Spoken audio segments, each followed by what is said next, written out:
আমি আইব আলী আকাশ, sir F Rahman হলে সাহিত্য সম্পাদক পদপ্রার্থী। আপনারা দেখতে পাচ্ছেন পেছনে বিভিন্ন রাজনৈতিক দলের যারা রয়েছে তারা কিন্তু এক ধরনের কৃত্রিম লাইন তৈরি করে রেখেছে, অর্থাৎ ভোটাররা যাওয়ার পথে তাদেরকে বারবার ইনফ্লুয়েন্স করার চেষ্টা করছে তারা, মানে ভোটারদের লাইনের থেকে তাদের লাইনটাই পড়ে। প্রশাসন এখানে কোনো ধরনের হস্তক্ষেপ করছে না, যারা রাজনৈতিক দল আছে তারা এক্সট্রা বেনিফিট পাচ্ছে।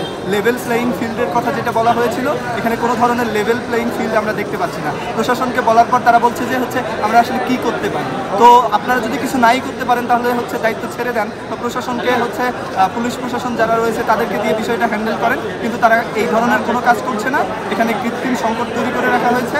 আমরা যারা স্বতন্ত্র প্রার্থী রয়েছে, কোনো দল থেকে বিলং করি না, আমাদের জন্য এটা আসলেই খুবই অস্বস্তিকর একটা ব্যাপার। আমাদের জন্য যে লেভেল প্লেয়িং ফিল্ডের কথা বলা হয়েছিল সেটা আসলে আমরা দেখতে পাচ্ছি না।